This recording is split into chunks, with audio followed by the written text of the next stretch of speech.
Hi friends, welcome back to Kiranmayi మీ తెలుగు అమ్మాయి. ఈరోజు వీడియో ఏంటి అని అంటే అటుకుల ఉప్మా అన్నమాట. ఇది చాలా సింపుల్గా అండ్ టేస్టీగా ఉంటుంది. మరి దీనికి కావలసిన పదార్థాలు టమోటాలు, ఆనియన్స్, పచ్చిమిరపకాయలు, లెమన్, పల్లీలు, కరివేపాకు, కొద్దిగా పసుపు.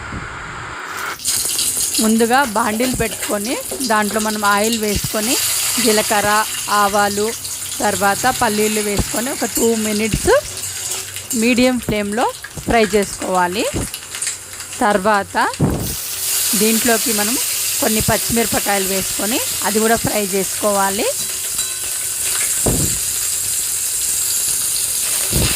తర్వాత కొంచెం కరివేపాకు. ఇప్పుడు అన్నిటినీ ఒకసారి ఫ్రై చేసుకొని ఒక 2 మినిట్స్ ఫ్రై చేసుకోవాలి. తర్వాత ఆనియన్స్ అన్నీ ఫ్రై చేసుకోవాలి. మనము ఈ ఆనియన్స్ తొందరగా మగ్గాలి అని అంటే దాంట్లోకి కొంచెం సాల్ట్ వేసుకుంటే తొందరగా మగ్గుతాయి. తర్వాత 2 టేబుల్ స్పూన్ పసుపు వేసుకోవాలి. మొత్తం ఒకసారి కలిపెట్టుకోవాలి.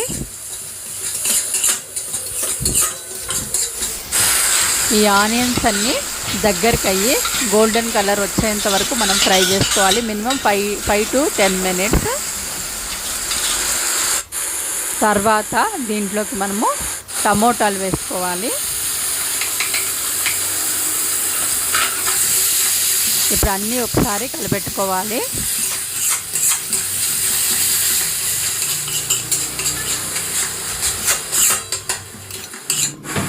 తర్వాత ఆల్రెడీ మనం అటుకులను నానబెట్టుకున్నాము. ఇప్పుడు ఈ అటుకుల్ని మనము డైరెక్ట్గా టమోటాలు మగ్గాయి కదా, ఇప్పుడు ఈ అటుకుల్ని మనము ఈ బాండిల్లో వేసుకోవాలి.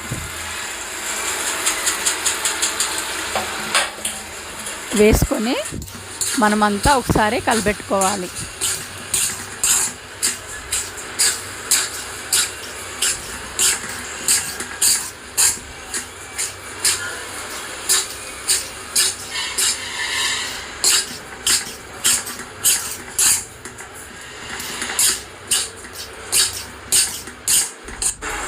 దీంట్లోకి మనము నిమ్మరసం వేసుకోవాలి. ఈ అటుకుల ఉప్మాకి టేస్ట్ వచ్చేది ఈ నిమ్మరసం వల్లనే.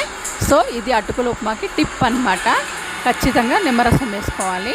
ఇంకా లాస్ట్లో గార్నిష్ కోసం అయితే మనము కొత్తిమీర వేసుకున్నాము. ఇంకొకసారి మిక్స్ చేసుకోవాలి.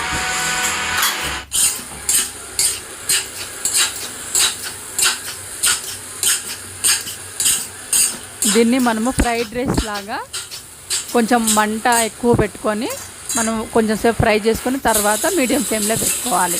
ఇది అటుకుల ఉప్మా అయితే రెడీ అయింది. మీకు నచ్చింది అనుకుంటున్నాను. నచ్చితే ప్లీజ్ లైక్ చేయండి, షేర్ చేయండి, సబ్స్క్రైబ్ చేయండి.